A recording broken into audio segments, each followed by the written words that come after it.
Beast, London.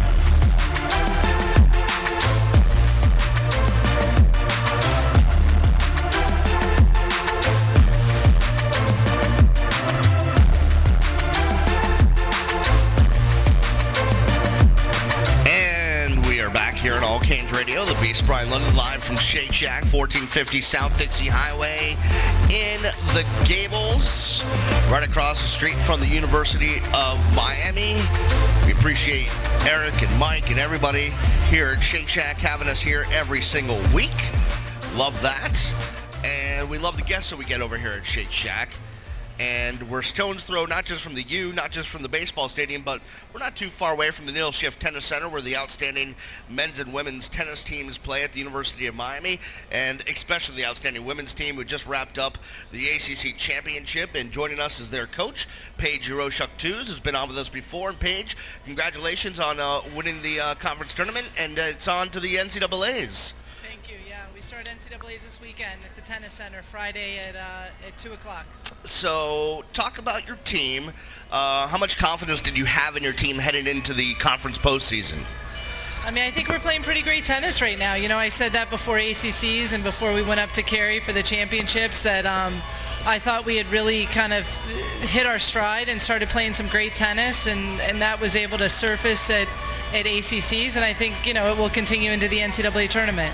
You got a pretty tough challenge from North Carolina. Of course, all the teams in the ACC are good, but to beat Florida State in that final match, that had to mean something to your girls and yourself. Yeah, it was nice to beat Florida State. We had lost to them earlier in the season, and it was our first conference match of the year, and so I think the girls really improved since then. But, you know, beating FSU in the finals was great. Beating UNC in the semis was nice on North Carolina territory, but the whole tournament was pretty exciting.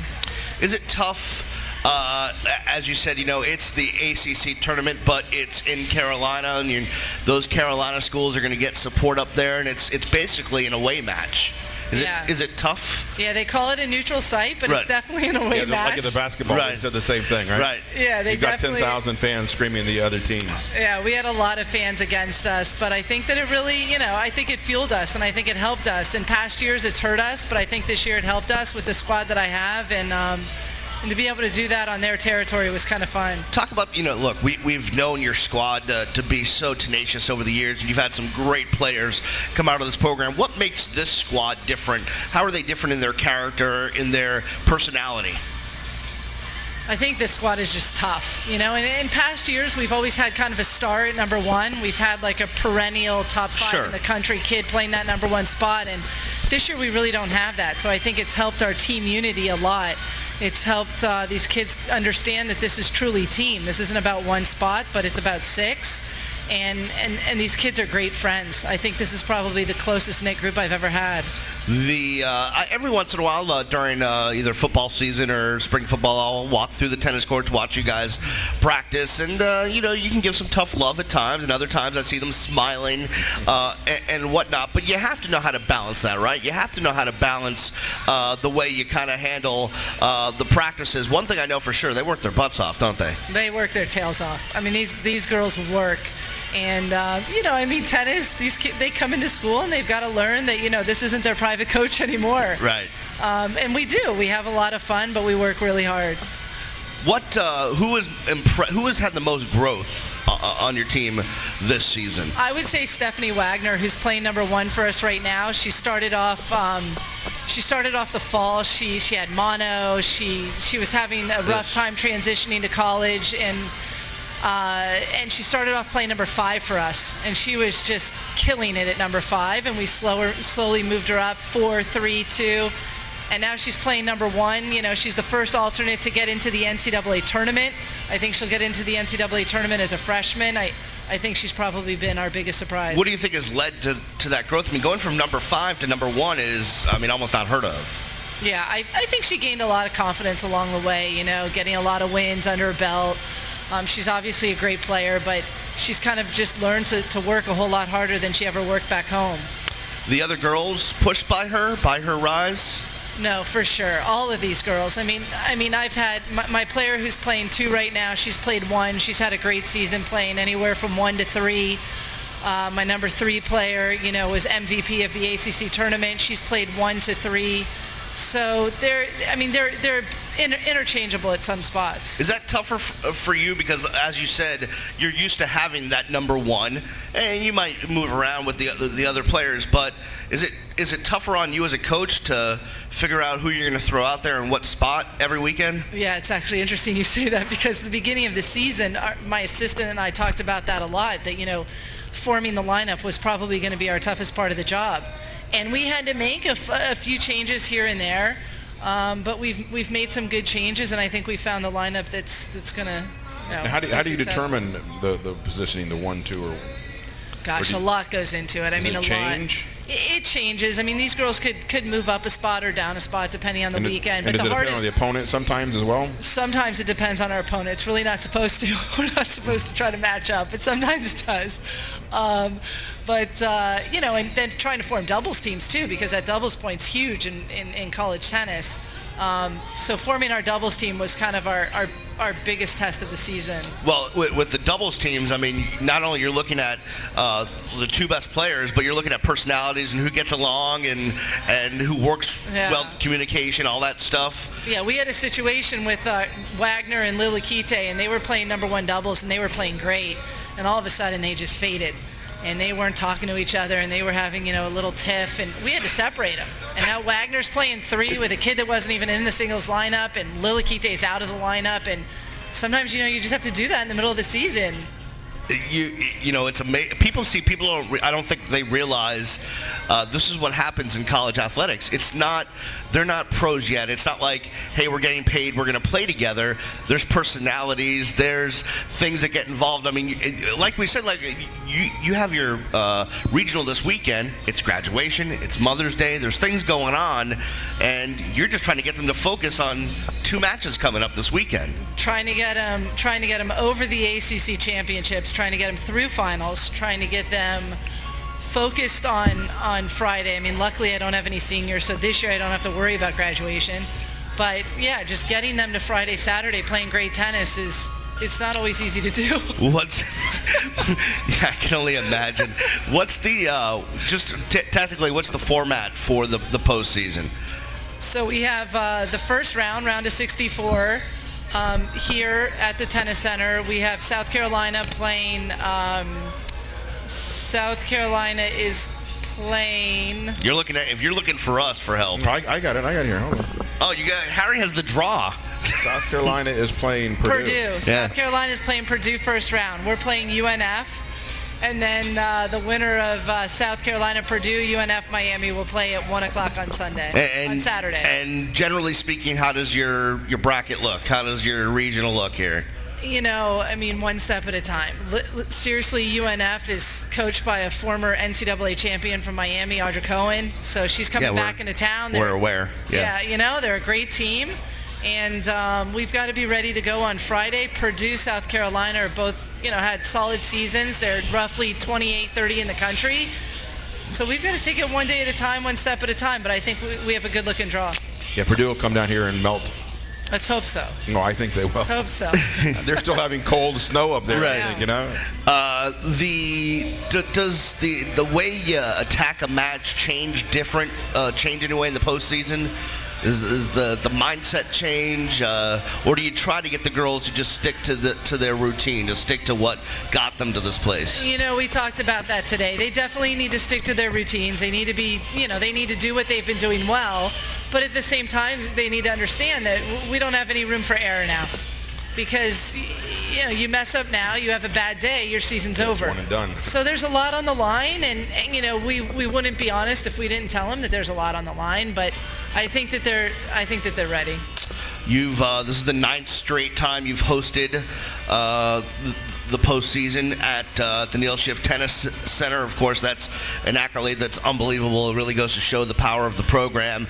What have you learned about postseason play that you take into this postseason? What have you kind of garnered over the years about what it takes to go far in the postseason? I've learned that, you need to take it one day at a time, and that the toughest teams are the teams that are going to go far. The toughest teams, not the best teams, but the toughest teams. The teams that are able to handle adversity, the teams that are able to the year back in 2007 when we got to the finals, I mean, we were forced to play inside, outside, at midnight, 1 a.m. in the morning. It's the teams that could just handle anything and just calmly move through it are going to be the most successful. Now, what's the path? I know you're taking it one match at a time, but let's just say that you guys move on this weekend. What would happen?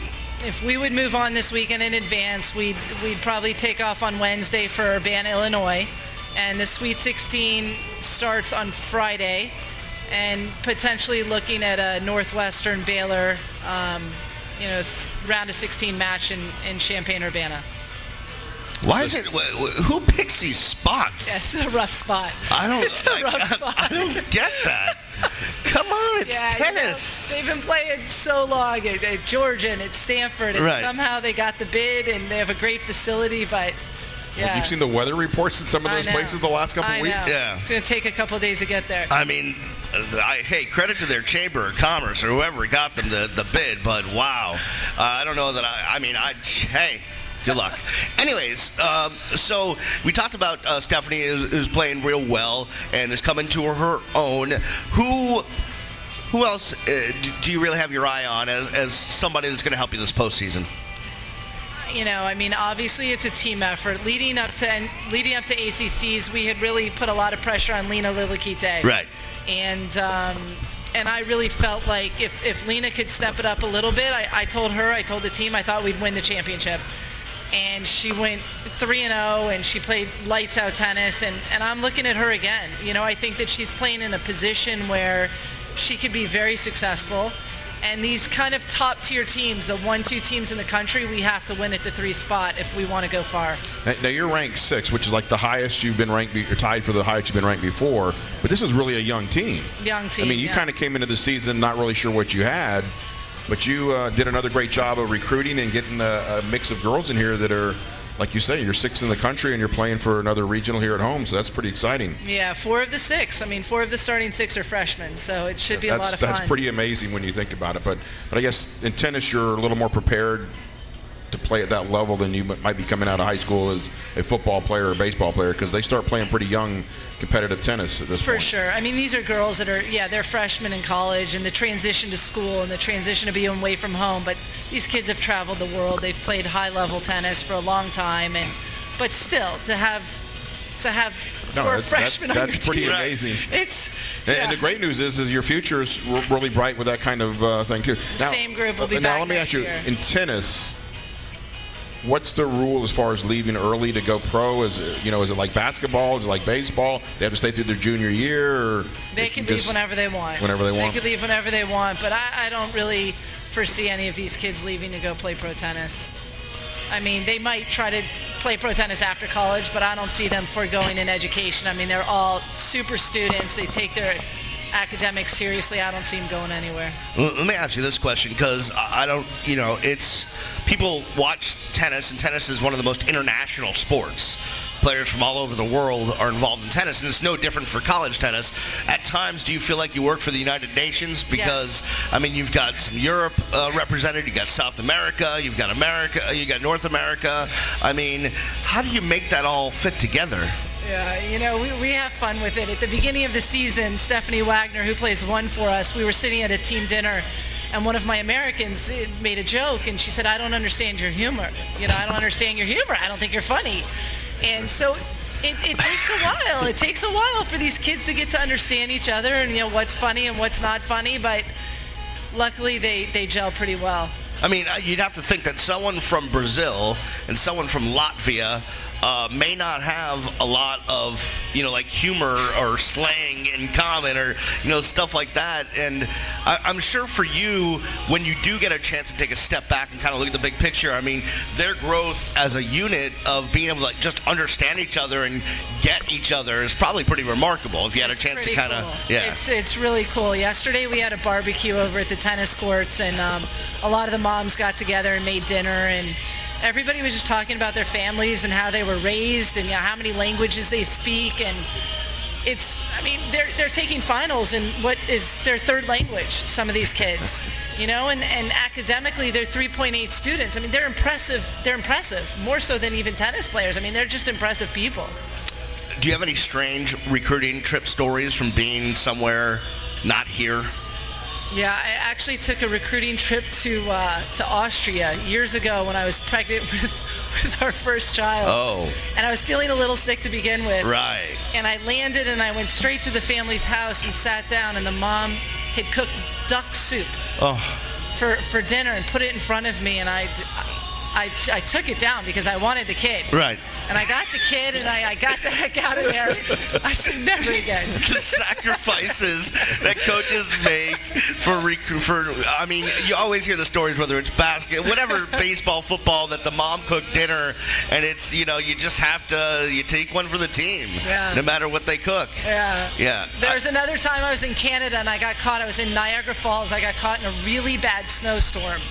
The snowstorm was so bad, I went out to my car, my rent-a-car, and I opened the door to go back to the airport. I couldn't open the door. The snow was so high.